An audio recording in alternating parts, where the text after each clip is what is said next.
Hello friends, welcome back on my YouTube channel ज्ञान for exam और job में। आज मैं आपको इस वीडियो में बताने वाली हूँ कि जैसे कि बीएड एंट्रेंस का एग्ज़ाम अभी होने वाला है जुलाई में, तो इसके लिए मैं आपको 2018 के सॉल्व पेपर्स कराऊंगी और ये सब्जेक्ट है आपका विज्ञान। तो ये आपके सारे क्वेश्चंस मैं डिस्कस करूँगी इस वीडियो में, जो बहुत ही कंसंट्रेट होकर आपको इसको देखना है ताकि ये सारे क्वेश्चन आपके एग्ज़ाम्स के पॉइंट ऑफ व्यू से बहुत ही इंपॉर्टेंट हैं। सो आइए शुरू करते हैं ये वीडियो। सबसे पहले आपका ये क्वेश्चन दिया गया है जो विज्ञान वर्ग से रिलेटेड है। तो इसमें पहला क्वेश्चन है आपका कि अधातु जो कक्ष तापमान पर द्रव्य अवस्था में रहती है। तो इसमें ऑप्शन आपका दिया गया है, first option is fluorine, second option is chlorine, third option is bromine and fourth option is iodine. तो इसमें आपको करेक्ट ऑप्शन देना है कि ऐसे कौन से अधातु हैं या नॉन मेटल हैं जो रूम टेम्परेचर पर लिक्विड स्टेज में पाए जाते हैं। तो इसका करेक्ट ऑप्शन आपका हो जाएगा कि जो ब्रोमीन है, ठीक है। ये ब्रोमीन आपको जो बताया जाता है, जिसको इंडिकेट हम करते हैं Br से, तो ये एक ऐसा नॉन मेटल होता है जो रूम टेम्परेचर पे क्या होता है, लिक्विड स्टेज में पाया जाता है। चलिए नेक्स्ट क्वेश्चन पे चलते हैं। नेक्स्ट आपका दिया गया है कि निम्नलिखित में से कौन सा तत्व नहीं है। अब इसमें 4 आपको ऑप्शंस दिए गए हैं जिसमें आपको बताना है कि कौन सा इसमें से ऑप्शन जो है उसमें से एलिमेंट नहीं है। फर्स्ट का ऑप्शन दिया गया है graphite, second option is germanium, third option is silica and fourth option is silicon. इसमें करेक्ट ऑप्शन आपका हो जाएगा सिलिका, ठीक है। इसमें थर्ड ऑप्शन आपका दिया गया है ये सिलिका। सिलिका जो होता है ये एलिमेंट या तत्व नहीं है, ठीक है। नेक्स्ट क्वेश्चन पर चल। नेक्स्ट आपका दिया गया है कि सीएनजी का मुख्य घटक क्या है। तो सबसे पहले आपको इसमें समझना है कि सीएनजी का फुल फॉर्म क्या होता है। सीएनजी का फुल फॉर्म होता है कंप्रेस्ड नेचुरल गैस। तो इसमें दिया गया है कि जो सीएनजी में बहुत सारी चीज़ें पाई जाती हैं, तो इसका मुख्य घटक क्या है, यानी कि मेन कंपोनेंट क्या होता है, ठीक है। तो ऑप्शन आपको दिया गया, first option is ethane, second option is propane, third option is methane and last option is butane and correct option is methane, ठीक है। नेक्स्ट क्वेश्चन पर चलते हैं। नेक्स्ट क्वेश्चन इज निम्नलिखित में से एक हरित गैस नहीं है। अब इसमें फोर्थ ऑप्शन आपको दिया गया है कि फर्स्ट है carbon dioxide, fourth second option is methane, third option is nitrous oxide and fourth option is nitrogen. जिसमें आपको ये बताना है कि इसमें से कौन से ऐसे गैस हैं जो ग्रीन हाउस गैस में शामिल नहीं होते हैं, ठीक है। तो इसमें आपका ऑप्शन हो जाएगा कि nitrogen gas is not a green house gas. So fourth option is correct option. चलते हैं नेक्स्ट क्वेश्चन पर। नेक्स्ट आपका दिया गया है कि एक बांध में इकट्ठा किए गए जल में फिल इन द ब्लैंक्स होती है। अब इसमें आपको एक गैप दिया गया है, इसमें फिल करना है जो ऑप्शन में आपका करेक्ट ऑप्शन के रूप में है। फर्स्ट ऑप्शन का ऑप्शन दिया गया है कोई ऊर्जा नहीं, सेकंड ऑप्शन दिया गया है आपका विद्युत ऊर्जा, थर्ड ऑप्शन दिया गया आपका गतिज ऊर्जा एंड फोर्थ ऑप्शन इज स्थितिज ऊर्जा। तो इसमें आपको करेक्ट ऑप्शन देखना है, तो करेक्ट ऑप्शन आपका हो जाएगा स्थितिज ऊर्जा। जो स्थितिज ऊर्जा होता है किसी भी बांध में इकट्ठा किए गए जल में पाया जाता है, ठीक है। नेक्स्ट ऑप्शन पर चलते हैं। नेक्स्ट क्वेश्चन आपका दिया गया है कि सोनार में हम इस्तेमाल करते हैं। जो सोनार आपका दिया गया है, तो इसमें फर्स्ट ऑप्शन है आपका पराध्वनिक तरंगे, सेकंड ऑप्शन इज इंफ्रासोनिक तरंगे, थर्ड ऑप्शन इज रेडियो तरंगे एंड फोर्थ ऑप्शन इज श्रवणीय ध्वनि तरंगे। इसमें आपको बताना है कि करेक्ट ऑप्शन क्या है, ठीक है। तो जैसे कि हम जानते हैं कि सोनार जो होता है एक तकनीक है, एक जिसमें क्या होता है कि नौचालन जल के अंदर ही क्या होता है, संचार करने की क्रिया पाई जाती है। तो इसमें आपको एक करेक्ट ऑप्शन बताना है। करेक्ट ऑप्शन आपका जो दिया गया ये है आपके फर्स्ट ऑप्शन पराध्वनिक तरंगे, जिसमें हम क्या करते हैं, सोनार में इसका इस्तेमाल करते हैं, ठीक है। नेक्स्ट क्वेश्चन पर चलते हैं। नेक्स्ट आपका दिया गया है कि संजय गांधी वन्य जीवन अभ्यारण्य स्थित है, यानी कि जो संजय गांधी वन्य जीव अभ्यारण्य है ये कहाँ पर स्थित है, ठीक है। ऑप्शन दिया गया राजस्थान में, सेकंड ऑप्शन इज मणिपुर में, third is Madhya Pradesh and fourth is Maharashtra. तो आपको करेक्ट ऑप्शन बताना है and correct option is Maharashtra, ठीक है। ये आपका फोर्थ ऑप्शन हो जाएगा। नेक्स्ट क्वेश्चन पर चलते हैं। नेक्स्ट क्वेश्चन आपका दिया गया है कि सूर्योदय व सूर्यास्त के समय सूर्य का रंग लाल होता है क्यों, ठीक है। फर्स्ट ऑप्शन इज लाल रंग का सबसे कम बिखराव होता है, सेकंड है नीले रंग का सबसे कम बिखराव होता है, एंड थर्ड दिया गया है लाल रंग का सबसे अधिक बिखराव होता है, एंड नेक्स्ट वन इज नीले रंग का सबसे अधिक बिखराव होता है। तो इसमें आपको करेक्ट ऑप्शन देना है, ठीक है। तो इसमें मैं आपको बता दे रही हूँ कि ये जो क्वेश्चन है इसमें आपके ऑप्शंस एक नहीं दो करेक्ट हैं, ठीक है। तो इसमें आपका जो दिया गया है option number first and option number fourth, ये क्या है आपके करेक्ट ऑप्शन है, ठीक है। जो सूर्योदय और सूर्यास्त के समय सूर्य का रंग लाल क्यों हो जाता है, इसका रीजन आपका फर्स्ट एंड फोर्थ ऑप्शन में दिया गया है, ठीक है। नेक्स्ट क्वेश्चन पर चलते हैं। नेक्स्ट आपका दिया गया है कि निम्नलिखित में से कौन सी एक धातु को चुंबकीय विभाजन द्वारा अलग नहीं किया जा सकता है। जो इसमें ऑप्शन दिया गया है nickel, cobalt, chromium and steel, and the correct option is chromium. Chromium एक ऐसा धातु होता है जिसको हम मैग्नेटिक डिवाइडेशन के द्वारा हम क्या कर सकते हैं, सेपरेट नहीं कर सकते हैं, ठीक है। नेक्स्ट क्वेश्चन पर चलते हैं। नेक्स्ट आपका दिया गया है कि एक कण X में 17 प्रोटॉन, 18 न्यूट्रॉन व 18 इलेक्ट्रॉन है, तो इस कण के होने की सबसे अधिक संभावना होती है। तो इसमें आपको ऑप्शन दिया गया है धनायन, ऋणायन, नेक्स्ट है आपका अणु, एंड लास्ट है यौगिक। तो इसमें आपको बताना है कि कोई एक ऐसा कण है जो X से डिनोट किया गया है जिसमें 17 प्रोटॉन है, 18 न्यूट्रॉन और 18 इलेक्ट्रॉन है, तो सबसे अधिक इसकी संभावना क्या होती है, ठीक है। तो इसमें आपका करेक्ट ऑप्शन हो जाएगा, तो इसमें संभावना जो होती है इसको ऋणायन होने की संभावना सबसे अधिक होती है। चलते हैं नेक्स्ट क्वेश्चन की तरफ। नेक्स्ट आपका दिया गया है कि निम्नलिखित में से रासायनिक परिवर्तन कौन से हैं, ठीक है। तो इसमें चार आपको ऑप्शन दिए गए हैं, इसमें आपको ये बताना है कि इसमें रासायनिक यानी केमिकल चेंज किस में होता है। फर्स्ट आपका ऑप्शन दिया गया है लकड़ी का सड़ना, सेकंड ऑप्शन इज लकड़ी का जलना, थर्ड इज लकड़ी का काटना, एंड फोर्थ में दिया गया आपका लकड़ी में कील ठोकना, ठीक है। इसमें आपको करेक्ट ऑप्शन बताना है। जो करेक्ट आपका दिया गया है ऑप्शन नंबर ए, जिसमें आपको फर्स्ट एंड सेकंड दिया गया है, जिसमें लकड़ी का सड़ना एक केमिकल चेंज है, एंड सेकंड ऑप्शन दिया गया है लकड़ी का जलना, ये भी क्या है, एक तरह का केमिकल चेंज होता है, ठीक है। नेक्स्ट क्वेश्चन पर चलते हैं। नेक्स्ट आपका दिया गया है कि विद्युत प्रतिरोधक की इकाई क्या होती है। तो यहाँ पर आपको ऑप्शन दिया गया है एम्पियर, वोल्ट, कूलम एंड ओम। तो इस तरह करके फोर आपको ऑप्शन दिए गए हैं, करेक्ट ऑप्शन आपको बताना है। Then correct option is D, ठीक है। विद्युत प्रतिरोधक की जो यूनिट होती है वो क्या होती है, ओम होती है। नेक्स्ट क्वेश्चन पर चलते हैं। नेक्स्ट आपका दिया गया है कि आपको AgNO3 यानी सिल्वर नाइट्रेट का एक विलयन दिया गया है। निम्नलिखित में से कौन सा AgNO3 से Ag को विस्थापित नहीं कर सकता है, जिसमें आपको फोर आपको ऑप्शन दिए गए हैं, इसमें करेक्ट ऑप्शन आपको बताना है। ऑप्शन दिया गया है मैग्नीशियम, जिंक, सोना, तांबा, इसमें से करेक्ट ऑप्शन कौन से हैं, ठीक है। तो इसमें आपको दिया गया है कि जो आपके करेक्ट ऑप्शन है सोना, यानी कि इसको हम डिनोट करते हैं AU से यानी गोल्ड से। ये जो गोल्ड होता है वो सिल्वर नाइट्रेट से सिल्वर को विस्थापित नहीं कर सकता है, ठीक है। चलते हैं नेक्स्ट क्वेश्चन की तरफ।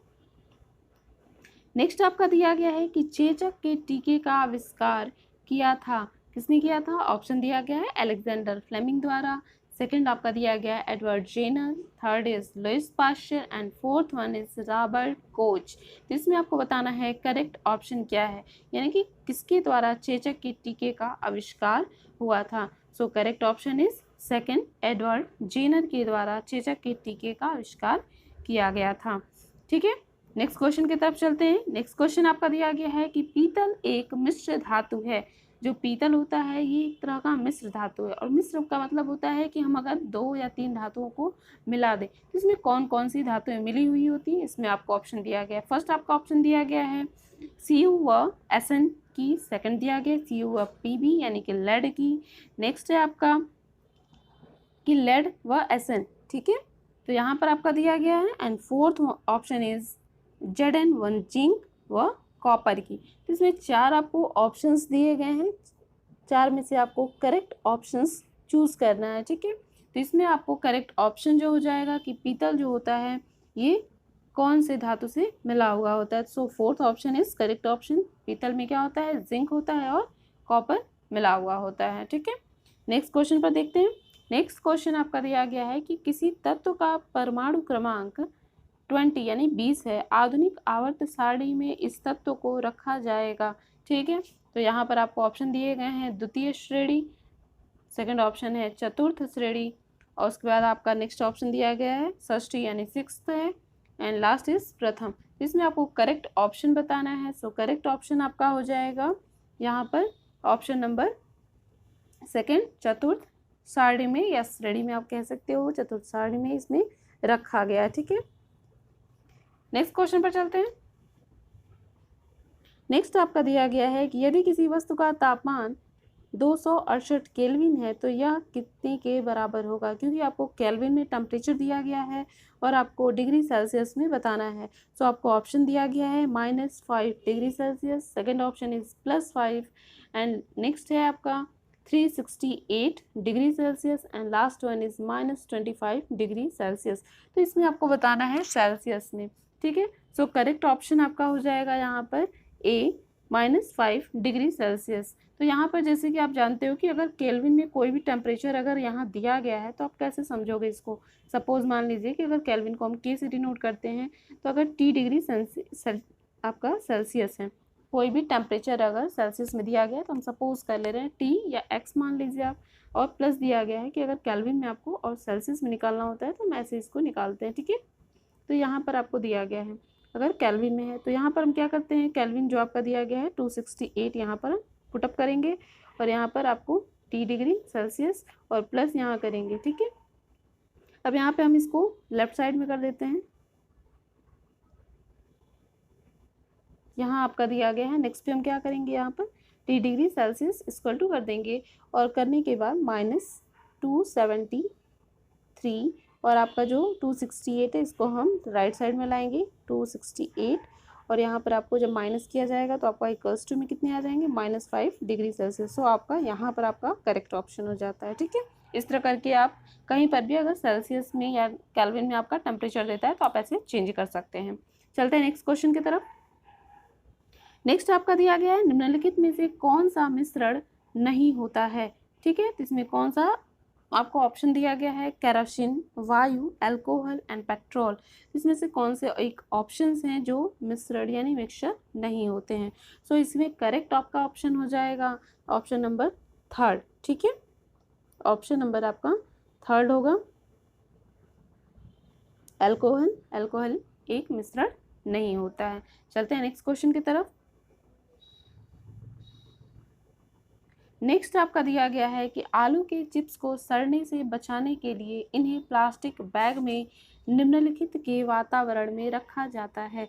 अब यहाँ पर दिया गया है कि जो आलू का चिप्स जनरली आप लोग खाते हो मार्केट में, तो उसको हम सड़ने से बचाने के लिए प्लास्टिक बैग में रखते हैं, और रखने के बाद कौन सा ऐसा इन्वायरमेंट देते हैं जिससे वो ख़राब ना हो। ठीक है, तो जनरली आप जो जानते हो जो मार्केट में आलू के चिप्स आते हैं पैकेट में, तो उसमें आप लोग कहते हो कि एयर भरा हुआ है, तो जनरली वो एयर नहीं होता, उसमें क्या भरा होता है, क्या फिल होता है, नाइट्रोजन गैस होता है, जिससे चिप्स सड़ने से बच जाता है। ठीक है, नेक्स्ट क्वेश्चन की तरफ चलते हैं।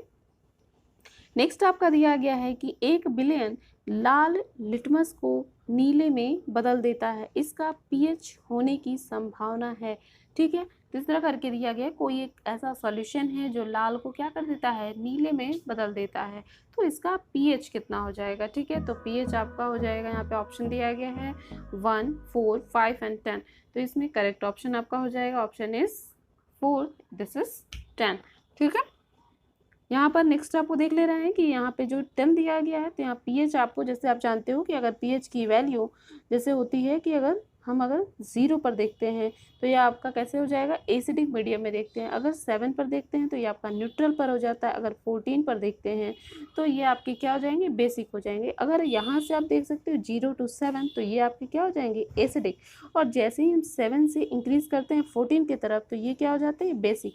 लेकिन यहीं पर अगर 7 की बात करते हैं तो ये कैसा हो जाता है, न्यूट्रल। तो इस तरह करके आप pH की वैल्यू ईजिली निकाल सकते हैं। तो यहाँ पर आसानी से आपको दिया गया है कि जब pH की वैल्यू यहाँ 10 है तो ऐसा मीडियम कैसा हो जाएगा, बेसिक यानी क्षारीय। चलते हैं नेक्स्ट क्वेश्चन की तरफ।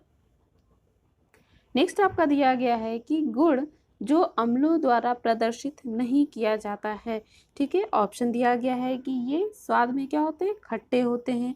सेकंड ऑप्शन दिया गया है कि ये लिटमस को लाल में बदल देते हैं। थर्ड दिया गया है ये साबुन की तरह प्रतीत होते हैं। एंड नेक्स्ट दिया गया है कि उनका पीएच मान लेस देन 7 होता है, यानी कि 7 से कम होता है। ठीक है, तो इस तरह आपको करेक्ट ऑप्शन बताना है। सो करेक्ट ऑप्शन आपका क्या हो जाएगा, ऑप्शन नंबर सी। ठीक है, यानी कि जो गुण होता है जो अम्ल द्वारा प्रदर्शित नहीं किया जा सकता है, तो ये कैसे प्रतीत होते हैं, साबुन की तरह प्रतीत होते हैं। सो ये आपका है करेक्ट ऑप्शन। चलते हैं नेक्स्ट क्वेश्चन की तरफ। नेक्स्ट देखिए क्या है। नेक्स्ट क्वेश्चन दिया गया है कि लचीला एवं तार खींचने योग्य है, यह उत्तम वर्णन है। यानी कि दिया गया है कि कोई भी अगर तार है जैसा लचीला है, अगर उसको हम खींच भी सकते हैं, तो ये किसका वर्णन कर रहा है। ऑप्शन दिया गया है धातु का, सेकंड ऑप्शन यौगिक का, थर्ड ऑप्शन इज अधातु का, एंड फोर्थ ऑप्शन इज विलयन का। तो आप जैसा जानते हो कि कोई भी मेटल है जैसे लचीला, यानी उसमें फ्लेक्सिबिलिटी है और तार खींचने योग्य है। ठीक है, आप उसको क्या कर सकते हो, बिल्कुल इजीली, अगर साइज में छोटा उसको आप बड़ा कर सकते हो। कि ये किसका कैरेक्टर शो करता है, ये कैरेक्टर आपका दिया गया है जो मेटल का कैरेक्टर है। ठीक है, तो इस तरह ऑप्शन आपके करेक्ट कौन से हो गए, option is a is correct option, धातु का। ठीक है, नेक्स्ट क्वेश्चन की तरफ चलते हैं। नेक्स्ट क्वेश्चन आपका दिया गया है यहाँ पर कि मनुष्य की आंख किसी वस्तु का प्रतिबिंब बनाती है, इसके पर किसका पर बनाती है। जैसे ऑप्शन दिया गया है कार्निया पर, आइरिस पर, प्यूपिल पर, रेटिना पर। तो इस तरह के 4 आपको ऑप्शंस दिए गए हैं कि कोई भी अगर मनुष्य है तो उसकी आंख की अगर प्रतिबिंब बन रही है तो किस पर बनती है। तो इसमें आपको करेक्ट ऑप्शन बताने हैं। सो करेक्ट ऑप्शन आपका क्या हो जाएगा, रेटिना पर। ठीक है, रेटिना पर क्या होता है, प्रतिबिंब बनता है। ठीक है, नेक्स्ट ऑप्शन के क्वेश्चन की तरफ चलते हैं। सो नेक्स्ट क्वेश्चन आपका दिया गया है कि क्षुद्र ग्रह सूर्य के चारों ओर इन ग्रहों की कक्षा के बीच चक्कर लगाते हैं। ऑप्शन दिया गया है मंगल एवं पृथ्वी, सेकंड ऑप्शन इज शुक्र एवं मंगल, थर्ड ऑप्शन इज बृहस्पति एवं मंगल, एंड फोर्थ इज मंगल एवं शनि। इस तरह आपको करेक्ट ऑप्शन बताना है। सो करेक्ट ऑप्शन आपका हो जाएगा थर्ड, बृहस्पति एवं मंगल। ये क्या करते हैं, क्षुद्र ग्रह सूर्य के चारों ओर इन ग्रहों के बीच में क्या करते हैं, चक्कर लगाते हैं। तो ये आपके लिए करेक्ट ऑप्शन हो गया। नेक्स्ट क्वेश्चन की तरफ चलते हैं जो आपका लास्ट क्वेश्चन है इस वीडियो के लिए। इस क्वेश्चन में दिया गया है निम्नलिखित कोशिकाओं में से किसमें केंद्रक नहीं होता है। तो इसमें आपको 4 आपको ऑप्शन दिए गए हैं, WBC, RBC, तंत्रिका कोशिका, पेशीय कोशिका। इस तरह करके आपको ऑप्शन बताना है जो करेक्ट है। तो इसमें से आपके जो WBC या RBC बताए गए हैं, या नर्व सेल्स, या आप कह सकते हैं कि मस्कुलर सेल्स पाए जाते हैं। इसमें करेक्ट ऑप्शन आपका हो जाएगा ऑप्शन इज बी। जैसा कि आप लोग जानते हो जो RBC होते हैं, यहाँ पर बताया गया RBC, इसमें न्यूक्लियस क्या होता है, ये जो न्यूक्लियस होता है यानी केंद्रक होता है वो एब्सेंट होता है। ठीक है, लेकिन अगर आप बात करते हो एक्सेप्शन केस की, तो एक्सेप्शन में अगर हम देखें तो जैसे कि मान लीजिए कि जो RBC होता है कैमल में, ठीक है, लांबा, ये ऐसे 2 जीव होते हैं जिसमें RBC में क्या होता है, न्यूक्लियस प्रेजेंट होता है। प्रेजेंट हम प्लस से शो कर रहे हैं, जिसका मतलब प्रेजेंट है। ठीक है, मैं शॉर्ट में आपको बता दे रही हूँ, ये प्रेजेंट होते हैं। ठीक है, तो आज के लिए बस आपको इस वीडियो में बस इतना ही। मिलते हैं नए वीडियो में और भी क्वेश्चंस के साथ। तब तक के लिए आप सीखते रहिए ज्ञान फॉर एग्जाम और जॉब के साथ।